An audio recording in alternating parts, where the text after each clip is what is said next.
Al pie del Ávila majestuoso, a 920 metros sobre el nivel del mar, en un valle de verde geografía que se abre de este a oeste, surge Caracas, la capital de Venezuela.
And now, our feature presentation.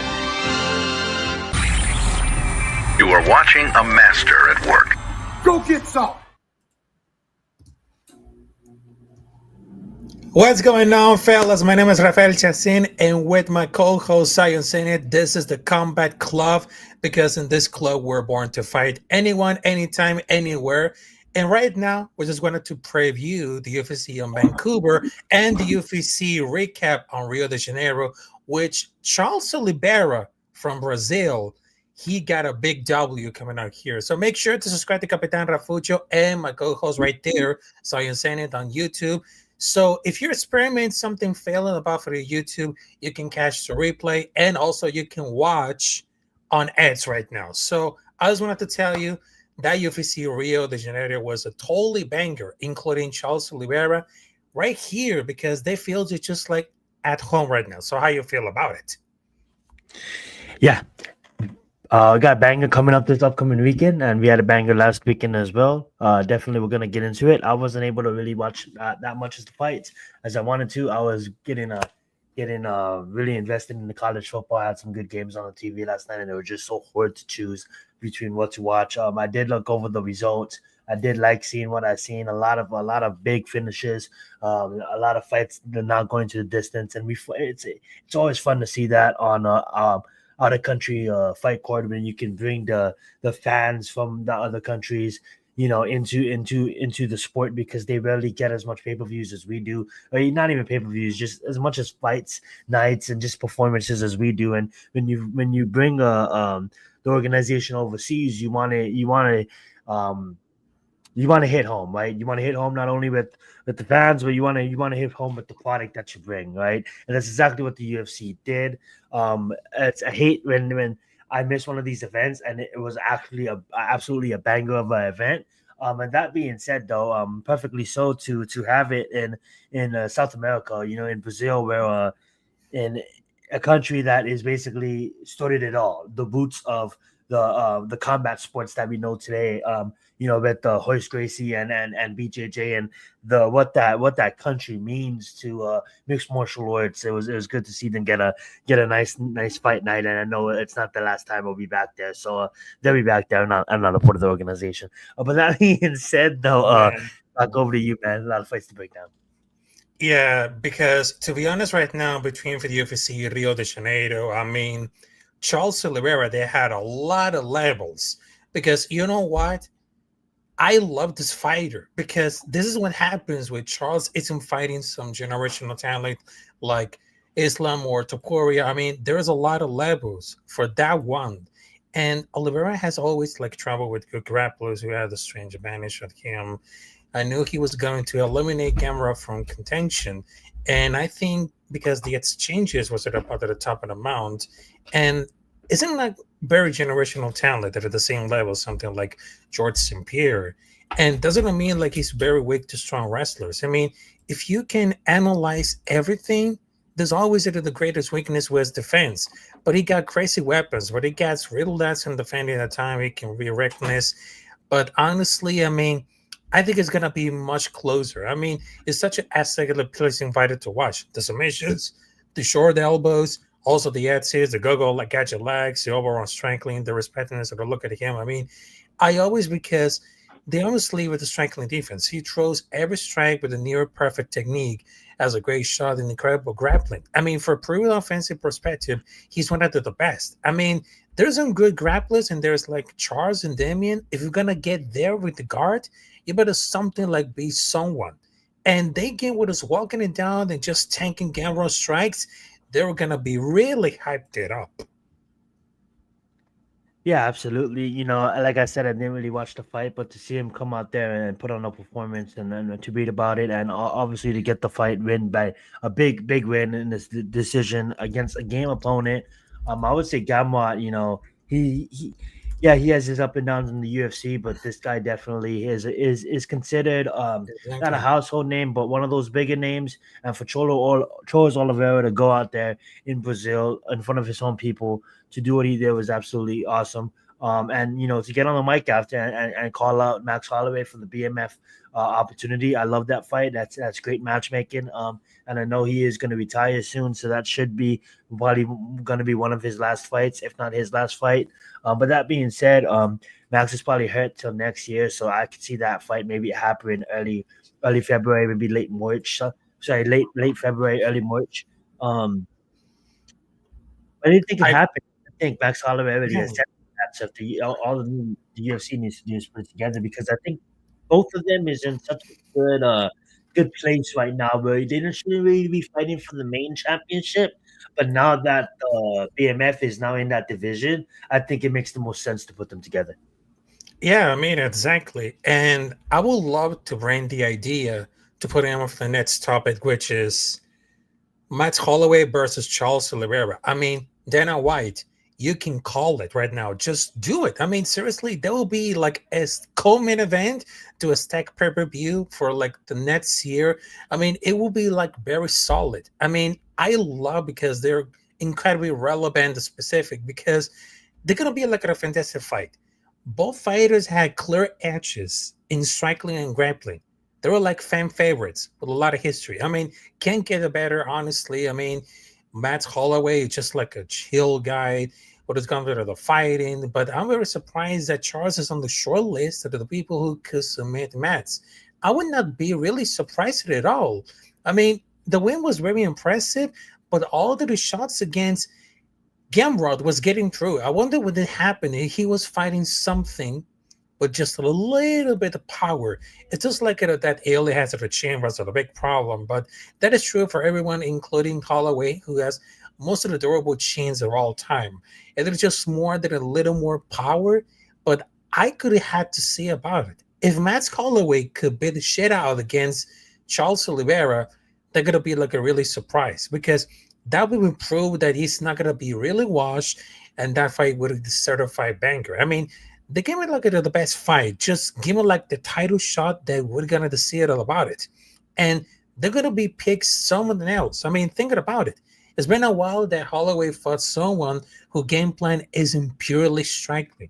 Oliveira could be like the best grappler Holloway might face in the past few years, and that will be so interesting. Maybe on February, March, or maybe April. But this is like the type of the fight that obviously wants you to think, but there gotta be a cure. That will happen, and a lot of people don't realize it will be like a rematch. Holloway beat him 10 years ago. Crazy that their careers has been gone so long. Your mic is muted right now. Yeah, thank you. So yeah, we have a lot of great events coming up, and I'm just looking like the year is not even over yet, and we do have some bangers going into the So, year. We do have that other UFC events that we will talk about, but just to focus on the early March February event, you're looking at probably around UFC. I would say if I had to guess 320, 326, 327, and with the UFC 326, 327, possibility of 328, you're gonna be a brand new network. You're gonna be on Paramount. You're gonna be with a new company. They said that they want to have UFC events on CBS. So why not have a major February, March, beginning of the year kind of chord where you probably get someone like Alex Pereira who wants to fight John Jones in closer to closer to July. Why don't you get him a main event accord like a UFC 327, and you get Max Holloway and Oliveira as the co-main event for the BMF? I think that'll be a exactly. perfect alignment because I think Max Holloway is aiming at that. Everybody wants that White House cord, but I think the UFC too wants both fighters like a Pereira and like a Max Holloway to be available around that time too, just in case. So if you put them early, you know, late February, early March around UFC 326, 327, maybe 328, not only do you get that on Paramount, but you Hmm. have that first official CBS cord. So now you get a stack pay-per-view cord in the beginning of the year, and then now if Max Holloway and Oliveira escapes with a victory, Alex Pereira, whoever he's fighting, I think that sets it up for Alex to come and be like, "Yo, I want John Jones next, but I'm not gonna fucking wait until the White House. I can fight someone else. Or even better, what if John Jones says, fuck no, what if fucking Oliveira goes out there and beats Max, does not retire, and Pereira beats whoever he beats. Maybe Pereira fights fucking, I don't know, fights someone, and then maybe he fights maybe it's just for fucking the sake of discussion, he fights um Akanaev again, right? This is for fucking the third time. I don't know why they'll do that, but they do. Maybe that sets up a fucking Tom Aspinall at the White House or something. I don't know, man. I'm just throwing ideas out there, but I think this Oliveira Yeah, versus Max Holloway will be fun to watch. I think Max Holloway does his Oliveira. I honestly do. I just feel like Gamrot is a good fighter, but he's not at the level of this Ilias and I don't think of Holloway's as well. But you can never count out a Brazilian legend and a legend of a sport, and then one of the biggest names we have in the sport in Charles Oliveira. So that's a fight where that's not a exactly. guaranteed victory by Max. So that's a fight I would want to see as a fan. And it's not Exactly. fair that to him have that loss on his record. It should be a no contest because he did get injured in that fight.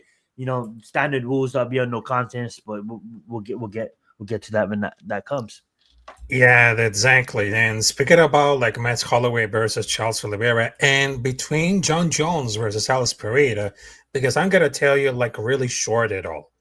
If Alice fight with the same pressure that he did against Magomed Ankalaev, I'm more intrigued that ever had the been like a matchup going against John Jones. When he had like seen John Jones struggle like Gus Reyes, it's been like the lone fighters who are being like to invade the space.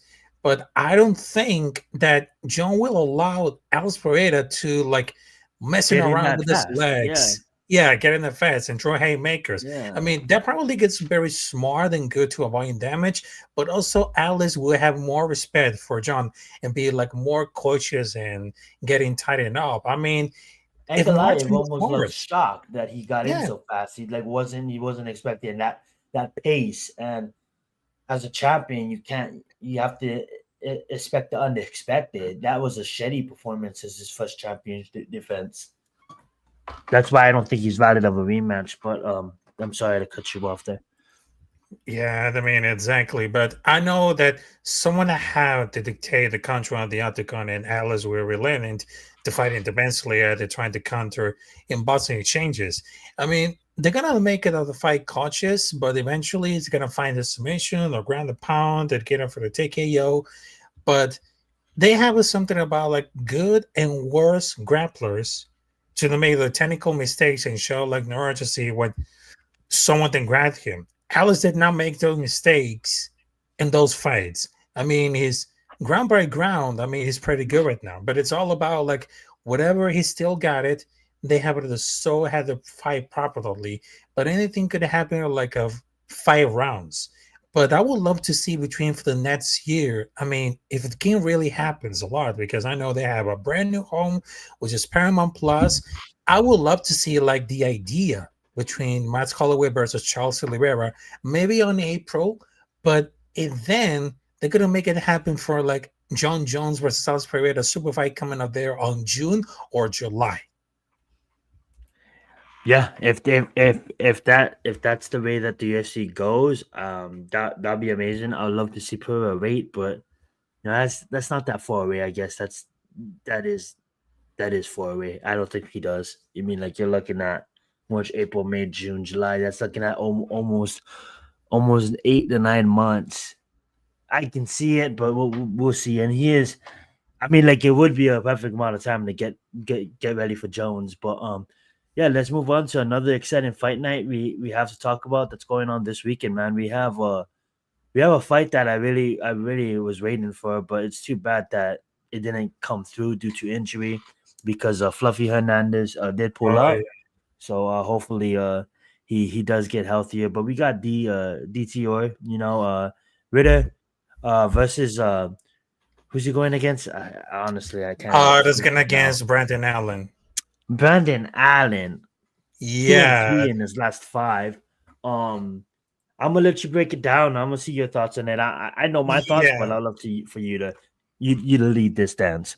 Yeah, because speaking about that, because after we're talking about a little bit of UFC in Rio, and of course the super fights are gonna be so much incredible between for the 2026. Now let's get in for the fight predictions at UFC Vancouver is gonna be on this Saturday. All right, so ladies and gentlemen, I just wanted to bring in about some fights coming up there. So first and foremost, we got Cal Nelson versus Matt Fribola. Now, this one is gonna be like really interesting gonna happen right now because to be honest, right now, I mean, it seems like a great fight to coming up there. I mean, Nelson coming up for a very tough KO loss against Steve Garcia. I mean, he caught like at another people who fought Garcia and got it fought. His chin was really exposed, but it just fell to the power of Garcia. But Freville is very much similar power. I mean, he's likely to be like a push carry the pace.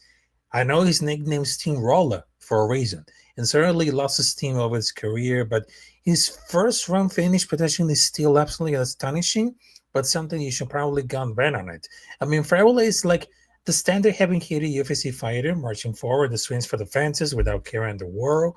But between for like the striking, I mean, a man with no chin fights who does the cracking chins, but also doesn't quite look at the chin himself.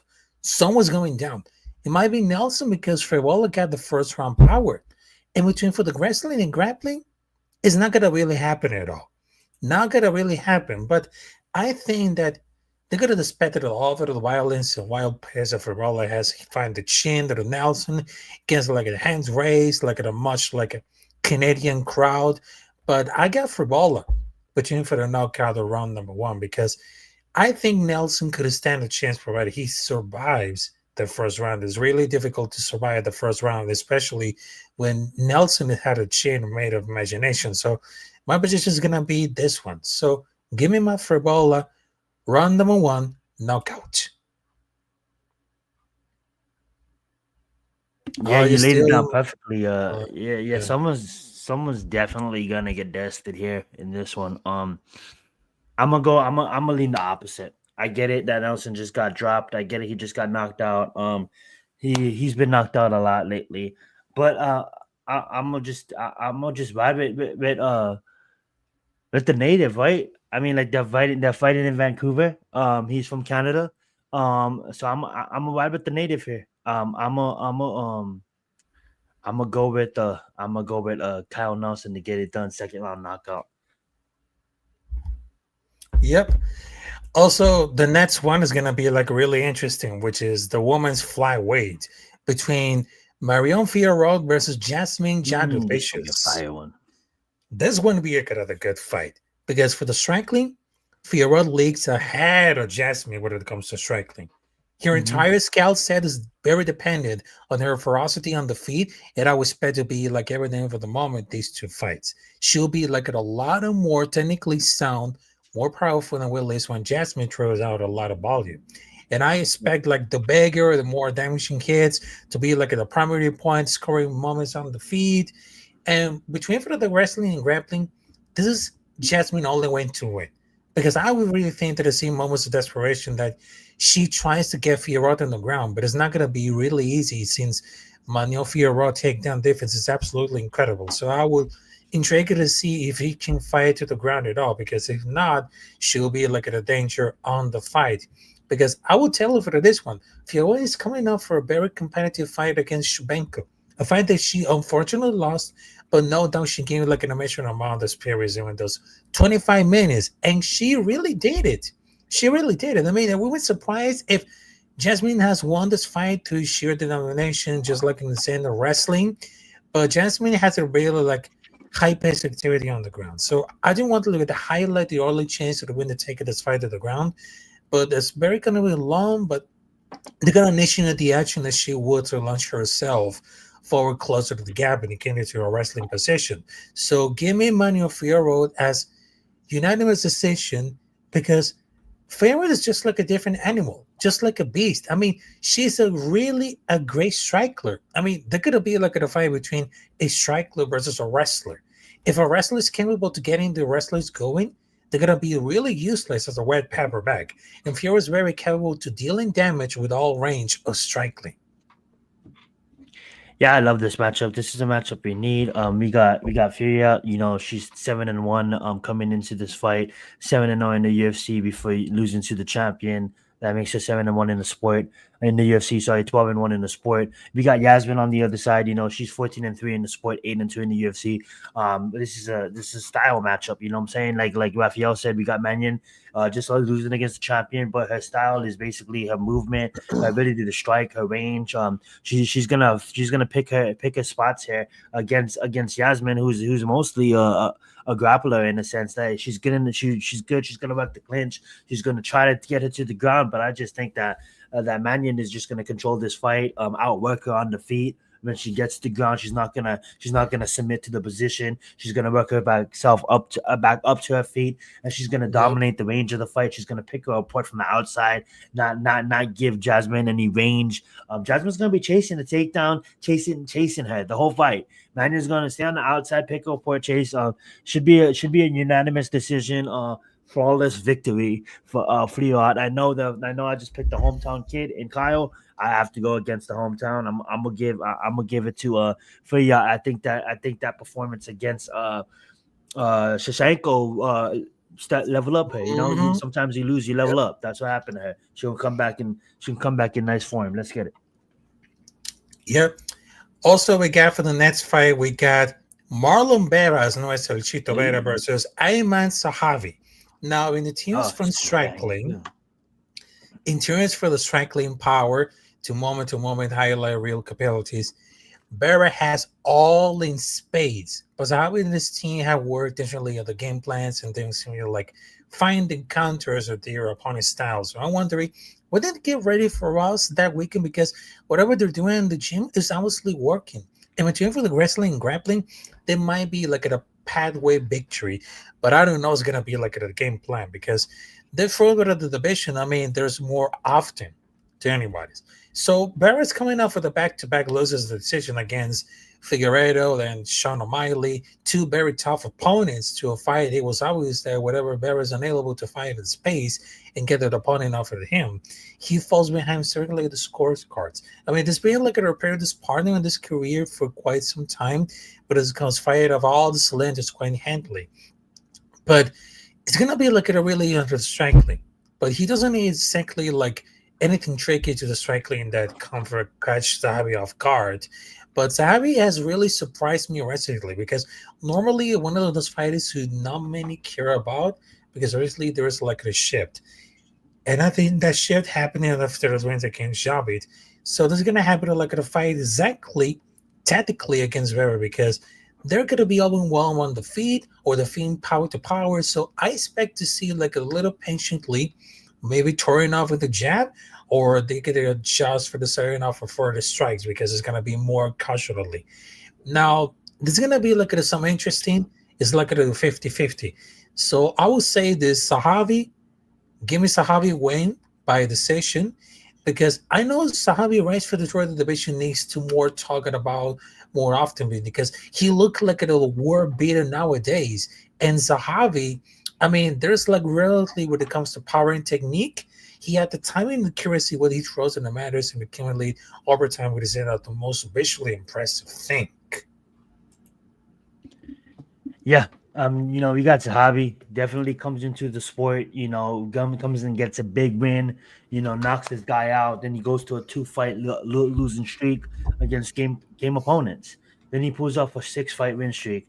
So now he's 7-2, riding a 6-fight win streak. What I like about him, he's clean, he's composed, he's never gonna overextend. He's gonna listen to his coach. He's well coached.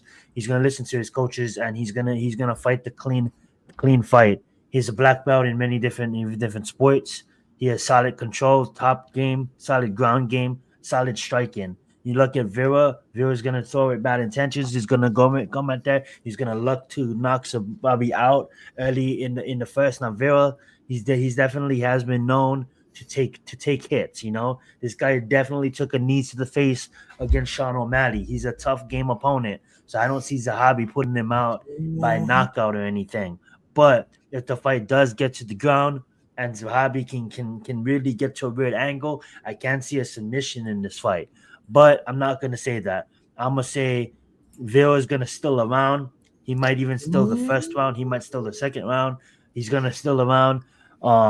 I don't think it is gonna be the first or second. I'm gonna say Vera's probably gonna have to come back big in the third and maybe still the third because I think Zahabi's gonna dominate the fight early. Vera's path to victory is try to get him out. It's not gonna happen.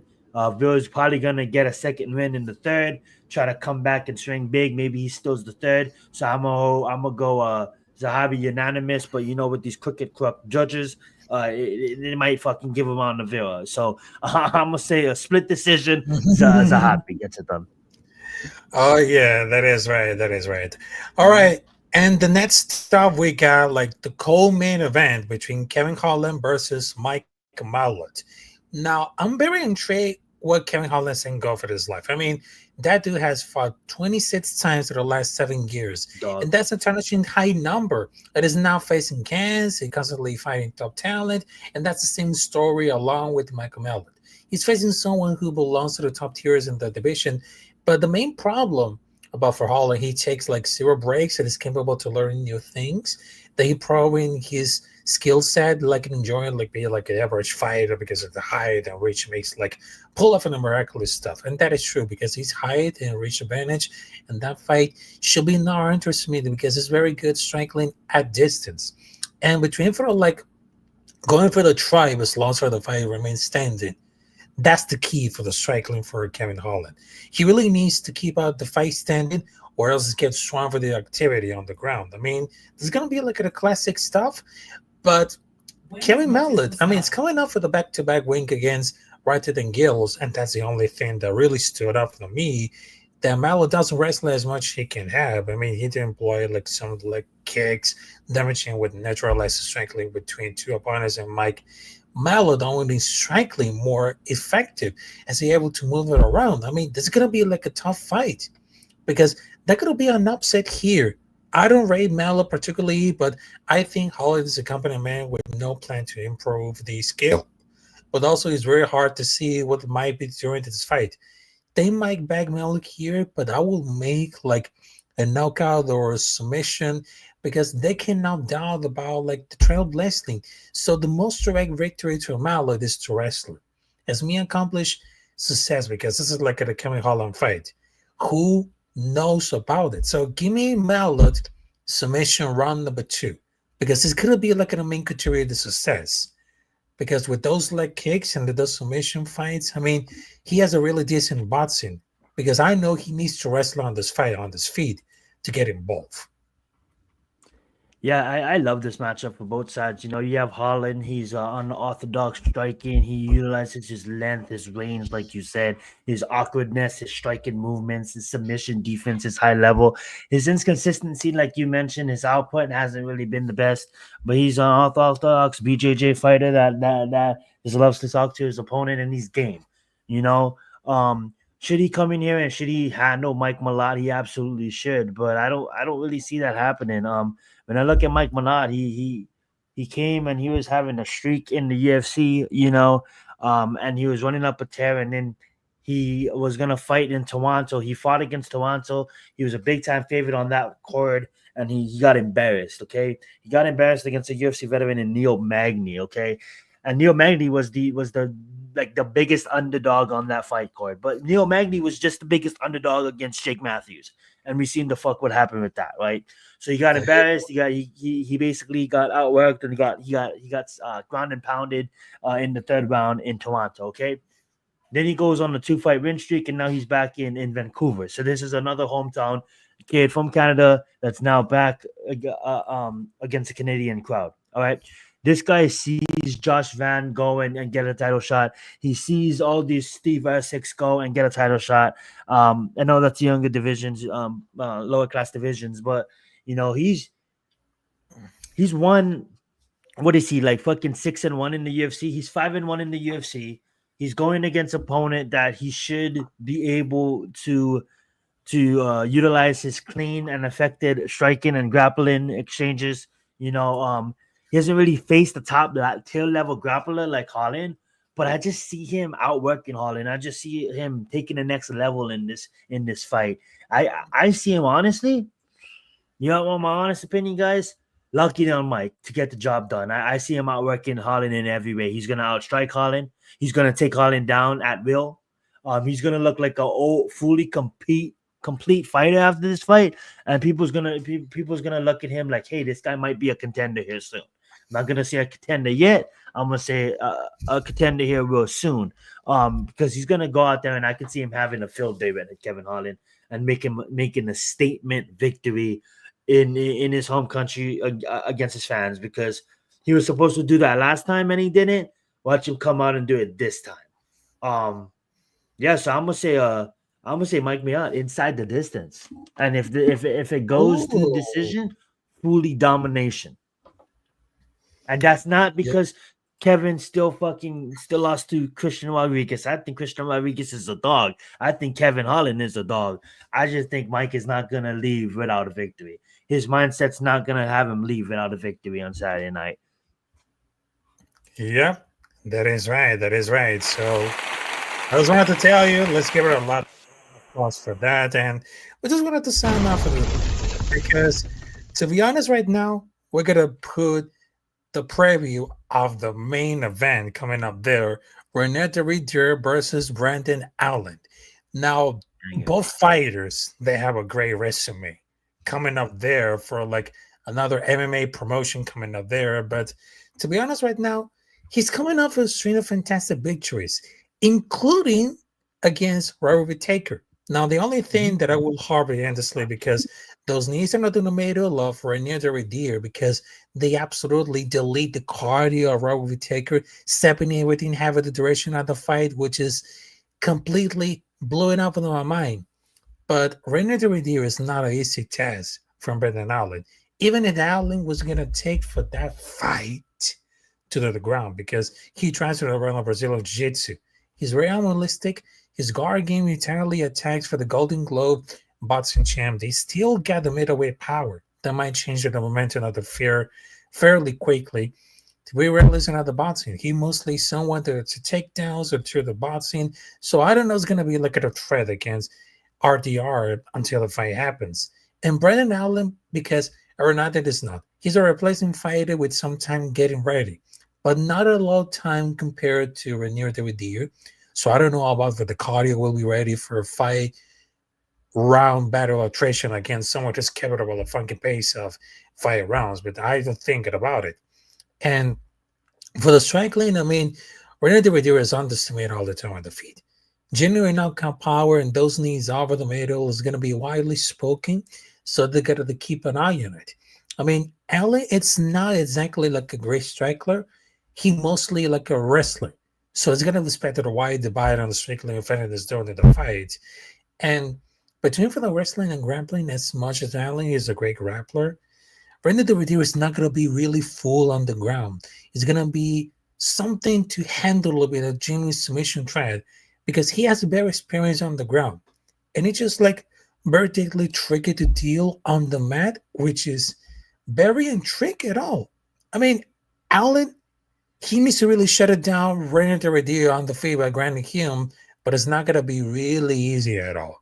Because I'm intrigued how Brandon Allen might approach this fight since René Derrida seems to find the counter wherever the fight goes, because they got to keep it at the advantage to keep like at a kicking distance, kickboxing style. I mean, they got to be like a slightly longer reach. If he chooses to engage in the fetal range of the takedown, it's gonna be to contend with it slightly enough. But I really think that René Derrida is gonna have a little great of the fight. So give me René Derrida knockout round number 2 because whatever on the clinch or definitely a level change for Allen, it's gonna be like really massive at the 7th cardio Allen because they're gonna make him hesitate to approach for a takedown. Damn, you got DTO by a knockout? Yep. That's crazy. I can or Dior. I'm sorry. Yeah, this is gonna be. I don't know, man. Like, I want to give like homie just said, MMA anatomy. Allen is much better than people give him credit for. No, he absolutely is. He absolutely is much more better than people give him credit for. But then when you're going against the level that Dior, well, I don't think he has to go out there and prove it. But the level of fighter that I think Dior is, I just think it's a much higher level of fighting than what Brandon Allen has been facing lately. Now, Brandon Allen is a black belt. He has solid offense. He has improved boxing. He basically can go in there and outwork Dior. The one thing he does hold in this matchup is he's definitely much more better than standing up than Dior is. Now, we have to admit that Dior can't strike to save his life. Now, we don't count fucking Bo Nickel because Bo Nickel's not a striker, right? When you look at Dior, he can't go in there and strike with fucking Brandon Allen because Brandon Allen is probably going to outstrike you. He probably has way better Muay Thai and clinch game than you. What Dior excels at is taking the fight to his playground where he wants it to be. Absolutely. Allen has many paths to victory, and that's what makes this fight so excited. But I think Dior is great in exactly what you just said. In his ability to know where he wants to take the fight, to not mess around. So I'm not gonna stay. I'm gonna hang with you. I'm not gonna give you any chance. I know I'm an elite top game control fighter. And when I get there, I'm gonna control the ground game, and that's what he does there. His striking is real basic. Hopefully he has worked on that. I think if you're a elite ground fighter like Dior is, you need to work on your striking because that's how you're gonna beat high level competition. I just think that this was such a good fight night for the reasons of Fluffy, but I just truly believe Mm-hmm. Brandon Allen's game, and anything can happen on a Saturday night, and we just seen upsets galore this year. So much upsets, but at the end of the day, I just think that Ordeal is on the title one. That is like this guy should be fighting for the title next, and the fact that this division is so stacked, he's not. And if this was any other division outside of the light heavyweight division, sorry, lightweight division, this and this division, I mean, like he'll get a title shot. And the fact that this division is so stacked, the three middle divisions for some reason are so stacked. But yeah, statistically, Allen should be able to present many problems. I absolutely agree. He's great. He has got the I traditional agree with that. definitely has some range. Definitely what's the reach differences? Raphael, can you look that up for me if you can? I didn't get a chance Oh, to about tap for on the like the yet. reach. I But mean, this is but gonna be like a really here's my might be response to high. that, and that's big. That's big. Reach does matter. Yeah, But that's really I big. just think that I just think this is. I know you shouldn't look at MMA like this, but I just think if Brandon Allen was to go against homie Whitaker, he'll get fucking demolished. And I just think Yeah, that Whitaker, the Whitaker was clearly not on Ordeor's level. So I don't think that Brandon Allen. I shouldn't say he shouldn't stand a chance. I'm not gonna go on a limb and say Ordeor knocks him out. That's bold. I give you credit for that shit. I'm gonna say yeah, submission. I'm gonna say he gets him down. He submits Brandon Allen, and I I shouldn't be doing this to Brandon Allen, but I'm gonna say first round submission. He gets him out of yeah. there early. Yeah, Ooh, that was very good. And also shout out to MMA normally to get over the comments. definitely, Also shout definitely. out to the Idaho Skateman. But I know between for like crazy how that slick knee that it throws like hand like this because it reminds me of like a René de Redir, just like exactly like Draco Suplessis. I mean, they're probably like a have to like the session of the wrist and kind of like throw those punches past the opponents with he's not really additionally that's supposed to like to throw like everything. That's like It's the at good way to lay 78 anything. inches to sorry to cut you off. The Yep. reach is 78 inches to 75. So D Ritter does hold the reach. And I'm gonna let you go. I'm sorry to cut you off. Hmm. Yeah, don't worry about it. But I mean that between for the, like the massive frame technical to be like a sausage and slugfest with those knees. I mean, I understand that Renier de Redir, it became something like really incredible. It looks like it become like the eighth fight the UFC in history to win four more fights in a year. I mean, it's very basically at all because the Redir is really regarded for this grappling. I mean, there's some feel like the strangling is a significant weakness, but I understand that at some point he cannot wrestling. The strangling is very basic, but he take that advantage right now. I mean, the large frame is seen at the advantage, but there's like it concerns how we'll perform against top tier strikers at the UFC because he probably fought the one championship when he was facing against a double champion, Game, bro. but the quality of the competition, but he might label good about it. I mean, this is like the big close enough for like the wrestling and grappling edition. I mean, he's very potential for the success, and he brought a lot of exciting fighters coming out there. And there's nothing can really tell about the grappling style of Renier de Redir. I know he can feel like it really improve right now, but it's way too like really easier than what it always are the two wins of the way. But this is gonna be like a striking, if not very very basic because he didn't pull off of the zero IQ mode to get off the ground, but he's like significant bigger because I really think it's very good as people think, but they're not going to be shelled enough. I mean, the fact is because really Redir is like one of the middleweight jumbo champion, and he knows understand about how the grappling could change a lot. I just love the fact that he's passing every test. I mean, like you have this guy coming in from another organization that was absolutely demolishing those guys for a long period of time, only to lose to, like you said, the other double champion, and this guy was a double champion himself, but he did revenge that loss. And if you look at that guy's record, the guy only lost one time to him. So it's like who's he beating? I get it, but when you go into the UFC and you go against a Shark and you pass that test with flying colors. You go against a Kevin Holland, you pass that test, right? Everybody's fucking hype, boy. The whole fucking world's on Bo Nickel, the UFC prodigy, right? Bo Nickel this, Bo Nickel that. Like, not even Sage Northcutt had as much hype as Bo Nickel did, you know? And Sage Northcutt sucks. Bo Nickel's a clearly way better fighter, but you have a fighter that literally is, 6-0 coming into the fight, 7-0 coming into a fight with you, and you're like, yo, why am I even facing this guy? Like, right now. Goes out there, fucking handles business like he should. Shows the UFC brass that, hey, don't put me in a fucking position to beat up on these fucking young contenders, because I will fucking do. Then the UFC's like, okay, we're gonna fucking start respecting you. Here's Robert Whittaker, a fucking ex-champion, a guy that literally beat the who's who at the middleweight division, and he passes that test. This was supposed to be fluffy, bro. This was supposed to be fluffy, and I'm sorry, Brandon Allen, that you're getting this side of me, and I don't mean to dismiss you, but I mean, like, I don't look at Brandon Allen as a top middleweight, and maybe he proves me wrong on Saturday night. Maybe Brandon Allen all in. He's all in, if he comes and puts all his chips on this fucking fight and steals the moment.